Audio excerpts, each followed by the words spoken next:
Thank you very much. Let's turn to board members for questions of the panel. Catherine.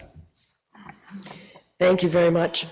Well, the very first thing that Dr. Williamson talked about was the importance of women in agriculture. But I didn't pick that up so much in the other presentations. And so I wondered how the gender differentiations are paid attention to in the course of the various projects or research that you talked about, number one. And number two is what you do for outreach to get more female scientists in your ranks, or maybe you have a lot and we don't, and I don't know that. And three is how do you work on outreach to women in the developing world in the projects in which you work? Thank you.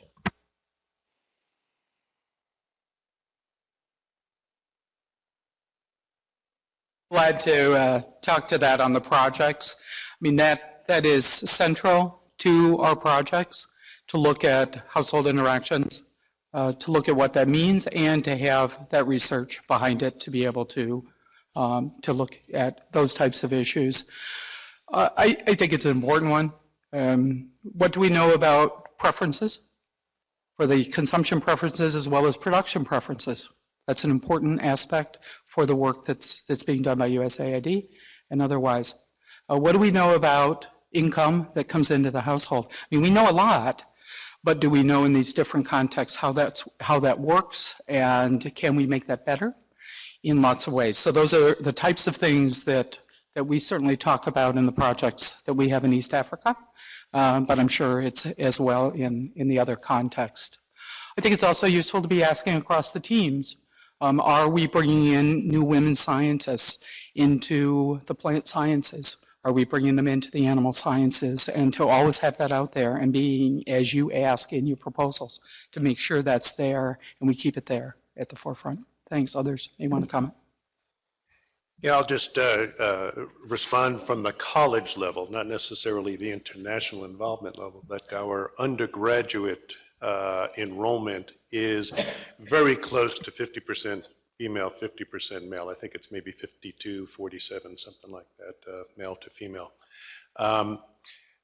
But there is no question that there is an issue in the pipeline for professional women in science. And we were fortunate to have an NSF Advance grant on this campus that looked at that. And I was on one of the committees of that grant, and we were looking at the retention of female mid-career scientists and what could we do to enhance the probability of success and retention.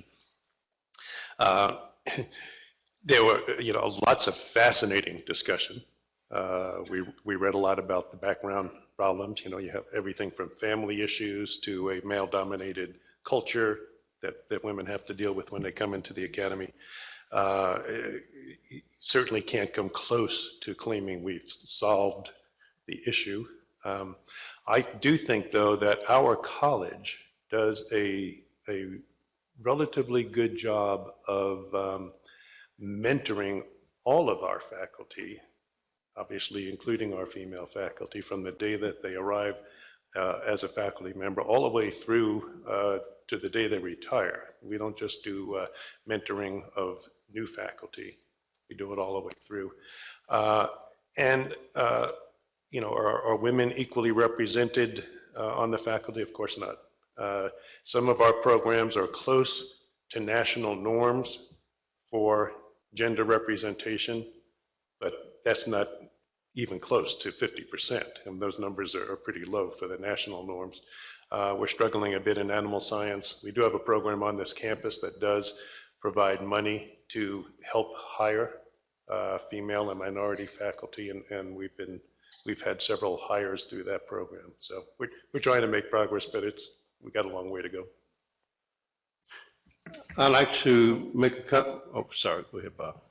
Just specifically in the plant science area, our graduate student population is about 50-50 male, female, and also in terms of recent hires in plant science, it's also around 50-50. So we're succeeding to some extent, I think. Thank you. We have a campus-wide undergraduate research program, which heavily focuses on science and also social science to some extent. And I pay close attention to those who participate. I read the journals, including the ones from the McNair program. I would guess that the majority of the participants are women. They're not only women, they're very smart women. And my own personal opinion is that given the way demographics are unfolding now, with regard to the propensity of individuals to attend universities, in some few years, we might not be asking the question in terms of numbers here in the United States, but we'll be asking the question in terms of recognizing the role that women play in the families in developing countries. That will not go away. And maybe as we get more women coming through our campuses, they can participate in programs and help remind us males who are still around that women matter.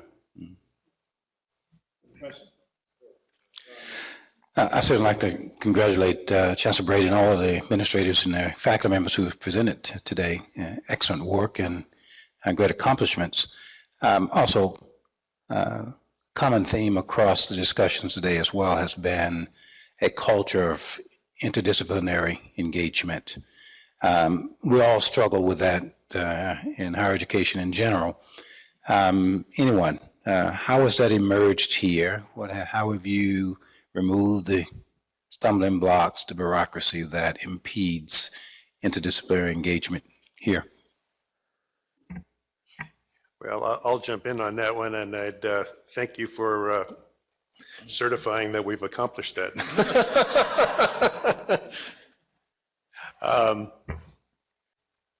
We do have a campus that values cross-disciplinary, interdisciplinary, collaborative work, and I can tell you that when I was the director of our Division of Plant Sciences, it was a phrase I always heard people talking about, but when it really came home to me as a reality is when we were trying to recruit an individual for an endowed soybean biotechnology position.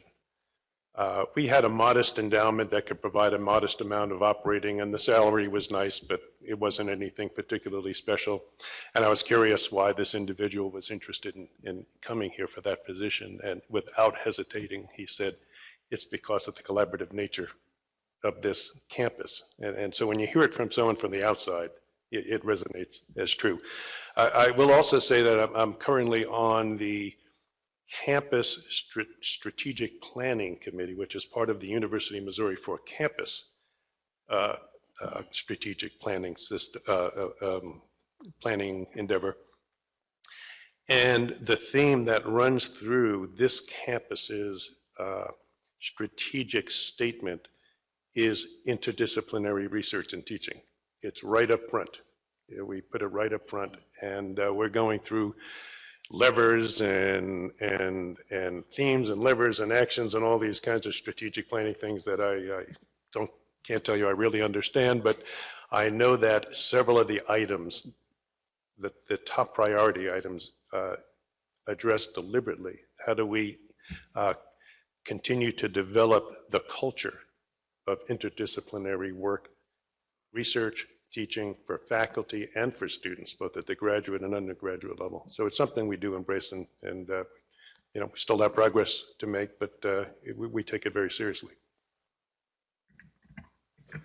And just to reinforce the point, I've been here for 26 years or so as a member of the IPG. As I said, that was started over 30 years ago, to try to illustrate, again, the success of the interdisciplinary approach on campus is I've always felt first and foremost a member of the IPG, and with my colleagues, and then sort of worry secondarily about what department or division they're in.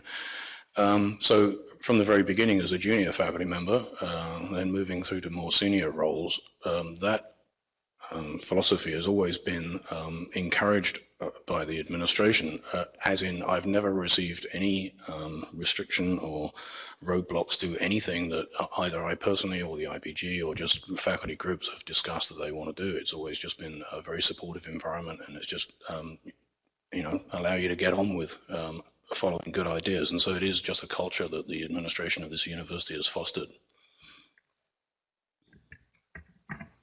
I might just make one more observation about the culture that we have, not only on the campus, but in the college.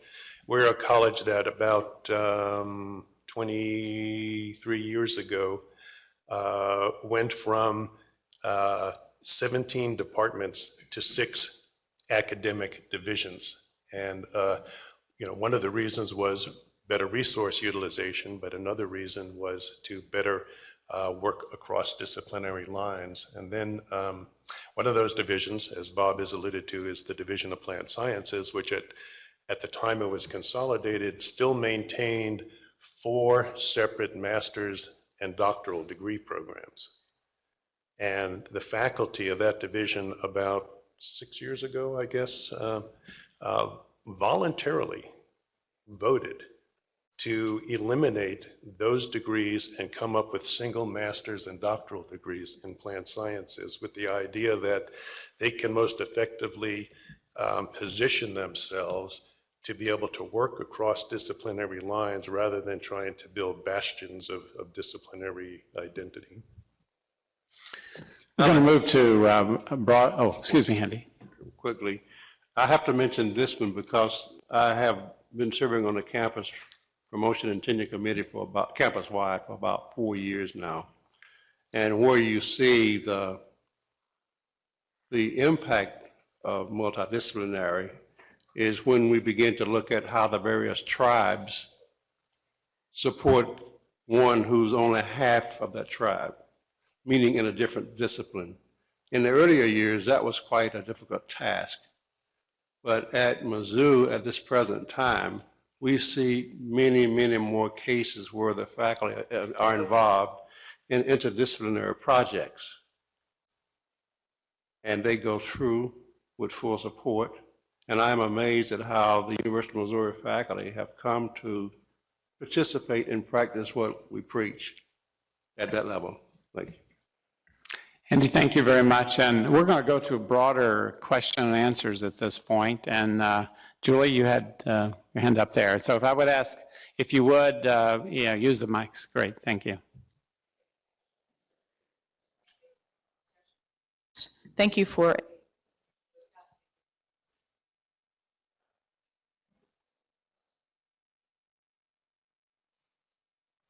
There you go. Another one's coming. Oh, it's taped on. Here, great, okay. Oh, thank you. All right, great. So a domestic question and an international question. So just to follow up on that last discussion, are there specific faculty promotion incentives that are tied to interdisciplinary work? So that's my domestic question. And internationally on interdisciplinary work, the other question is, does the campus make specific research awards available only to interdisciplinary teams? Is that another mechanism that's used? So, okay, this is really my last question, Brady.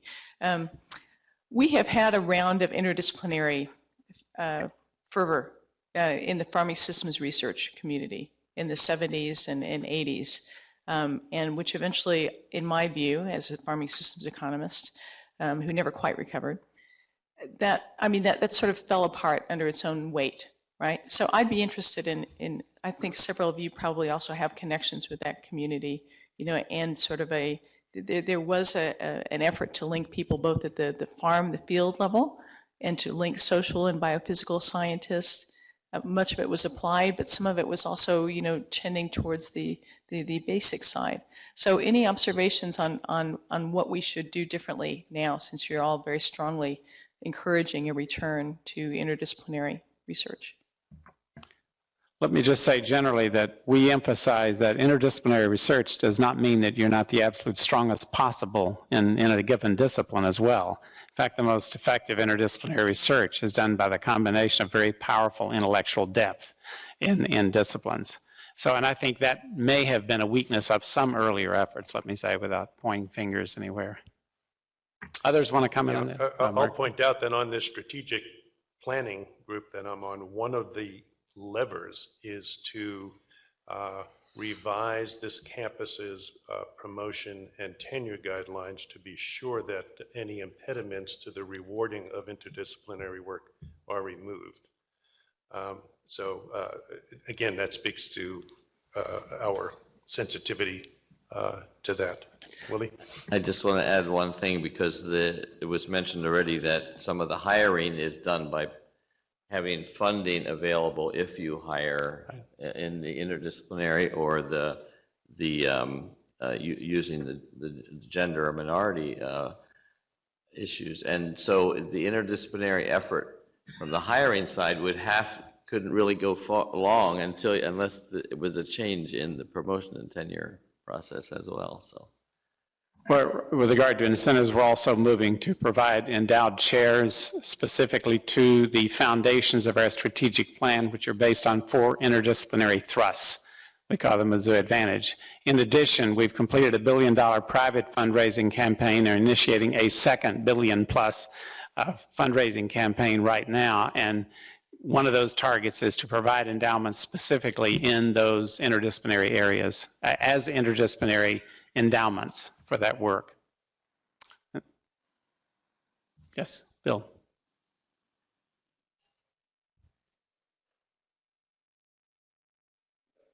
Hit the button.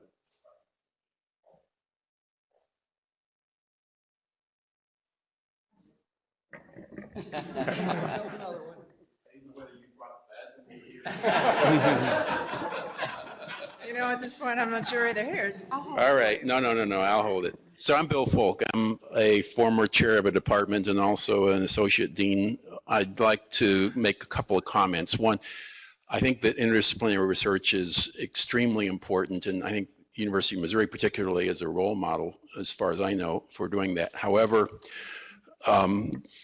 international research is a step above or even more difficult than domestic interdisciplinary research. And since the subject of this material of this conference is how can we promote more international interdisciplinary research, I think we really need to focus upon what are the incentives and disincentives for that.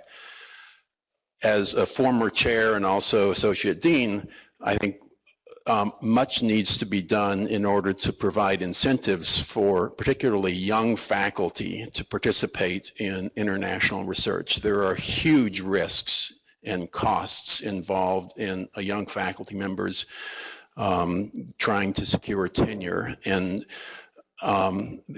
doing so with any sort of international component is almost crazy for any young faculty member. We have to change the structure so that it is not so great a burden for young faculty members to do that. It's fine for old faculty members like the members of the panel or myself to participate in international.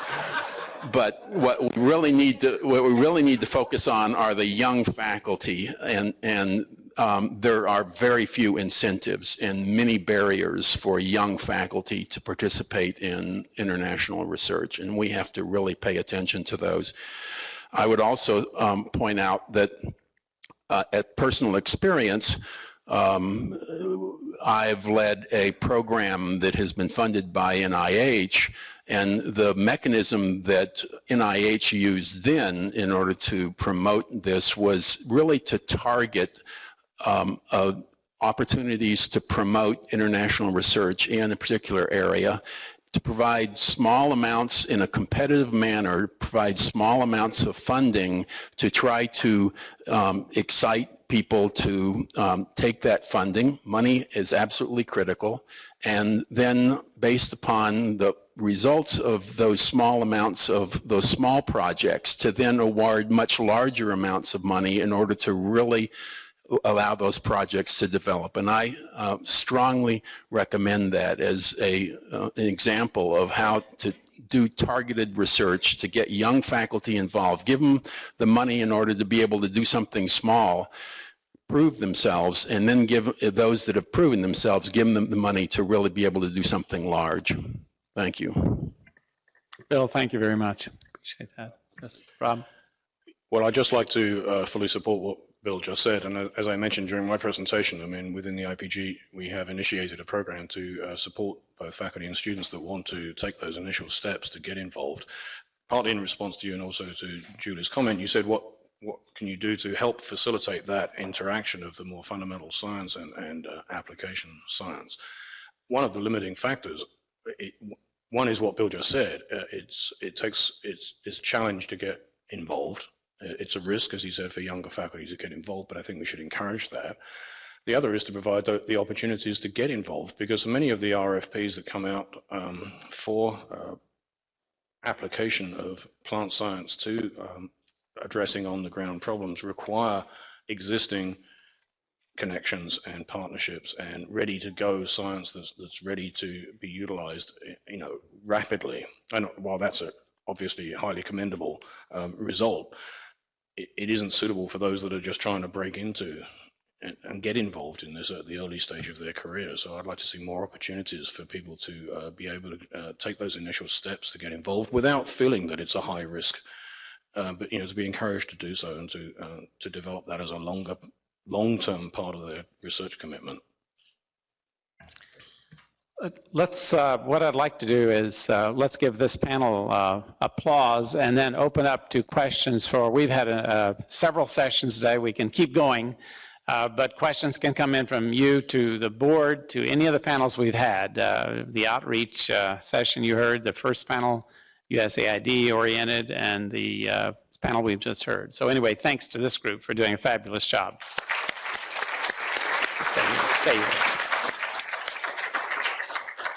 Let's move now to a broader set of questions from any of you to any of you. You can continue to ask this panel questions too.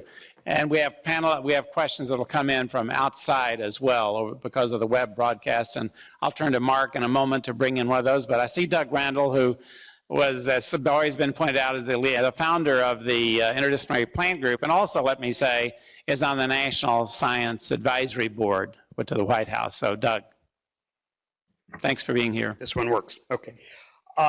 One of the things that we have found in the new director, or almost the past director of the National Science Foundation, is looking for innovative ways to develop international collaborations. Legally, so much of the money that comes to U.S. researchers cannot cross our border. You can't take money, you can't send money to a collaborative over there, and that's where USAID and BIFAD could have a huge impact, is finding more and more innovative ways that you can do the international side of research that the efforts of Bob and these other people want to do with collaborators overseas. There has to be some new ways, some innovative ways, or some ways of releasing these funds. One of the things the foundation has done is collaborations. There's one program within USAID that will fund the foreign side of the research, and the U.S. scientists work here, but their travel abroad and the travel of the collaborator to the U.S. Are funded from different sources. But we need more and more of these new programs, so anything that can be done, this will promote international science. Yeah, excellent point, Doug. Anyone want to respond to that on the board? I think a point that Dr. Williamson made earlier was the work is being financed in many ways anyway. It's a question of who's doing it and who's getting the primary benefit from it. And I think what you saw was a tremendous amount of it coming from other countries, other entities, private sector entities as well. And that will continue to be a process that's going on with universities around the world, really, but involving ours as well. So the U.S. position in this, it seems to me, needs to be thoughtfully addressed. And I know that's a major concern of the board. Mark, may I turn to you? Julie, would you like to make a comment? And I'll turn to a question externally as well. I just wanted to thank you for that thoughtful comment. I think it would be very important for BIFAD to think about this. I mean, USAID we're funding the PEER program that was mentioned. We fund a lot of these international collaborations through the Innovation Lab CRISP programs, but the big money is with USDA and with NIH and NSF to a degree. So, I mean, having some way, to make some more funding opportunities available for international work would be huge in many ways. Mark, would you like to bring a question forward from the external group? Thank you. I would. We've had numbers go up and down a little bit. The largest number we had was a little over 90, between about 95 participants online. Chancellor Deaton, you said you thought we'd have some international participants. I'll report that we had one of our participants from Mexico. Mexico, Missouri, and international. Yes. Besides the questions, and I have a question for the board to start, we had a very active chat session going on. One of the chat comments was, Dr. Browder's talk was challenging and encouraging. And I apologize for mispronouncing your name. So for the board, Sonia from USAID in Washington wants to know, does the BIFAD have a clear policy strategy for sustainably transforming and engaging young people in considering farming as a career choice? I'm going to direct that to some member of the board. Does BIFAD have a clear sense of how to engage a broader range of young people in this country in the agricultural sector, farming sector? Did I get that right? Catherine? No, but there were several different comments from different speakers during the course of this morning, which talked about the importance of youth in agriculture, and so perhaps we should pay more attention to that issue. And it would be a natural to try to connect to some of the youth, agriculture-related youth groups that do exist. Oh, right. Any other board member want to comment on that? It's well said, and that will pique us to definitely give more thought and attention to it. There's another question, Chancellor Deaton, if I may be so bold. Jacqueline Howard Matthews from Georgia State University asked this question after the first panel. Now, after we're done, I would encourage the second panel and the folks from USAID to chime in on that. Her question was, is there a role for social sciences in the research discussed by panelists in the first panel? Excellent. So may we turn to the first panel? I'm looking at most of them right here. Sylvia or Sarah? I'm happy to respond. This is Sylvia Bruder. Absolutely. I'm not a social scientist. I'm a biophysical scientist, and that's the perspective that I talk from. And I am very careful not to overstep my boundaries. But we're not going to get anywhere if we don't have the linkages, the needed linkages to social and human dimension issues. What has been the strength at Missouri for getting them involved? Yeah, I was just going to echo absolutely across all the research program areas that USAID supports, the social sciences really need to be integrated. And in fact, many of the research teams on the ground will have sort of a specialist in terms of an entomologist or agronomist, but we'll also have a social scientist there, and that's absolutely essential to make the research relevant in the field. And so, yes, let me turn to the group here at Missouri, because that's been a great insight, I think, that was provided earlier, that we were all nodding our heads as social scientists also when you were talking about that need, the need for the connectedness. Brett, Jill, would you want to comment on that? It's a great challenge, and for all of us, any of us have spent time on the ground, we know it's a great challenge. How it's been met here is just by having some of those mechanisms, but it's still not met here. I mean, we're still working on this. This is a work in progress, and it will always be a work in progress, but it's us talking together and working together to make that happen. I mean, that sounds trite, but it truly is something that we need to do and need to do across these projects, I would say.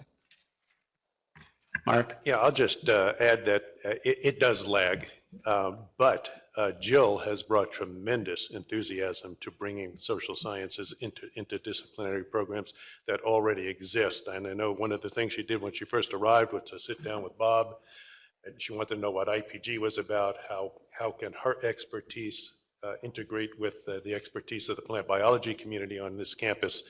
And so you've done a fantastic job of bringing that to the forefront. The gaps that have been identified affect the social sciences profoundly as they do other areas of science.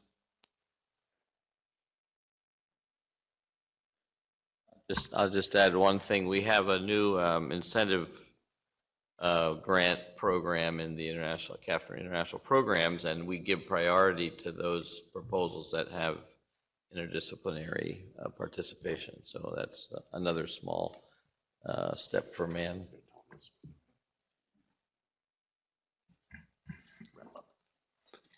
Okay, I'm getting a wrap-up signal here. My clock says we have a few minutes if anyone had a burning question or we want to bring forward.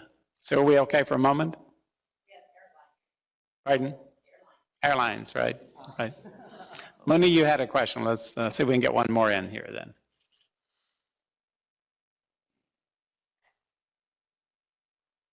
It's more than a question, just a comment. I'm the director of the IPM, Chris, for the IPM Innovation Lab. We have 11 projects in the IPM Innovation Lab.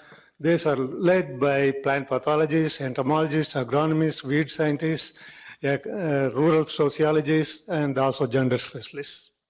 Thank you. Excellent, thank you, thank you.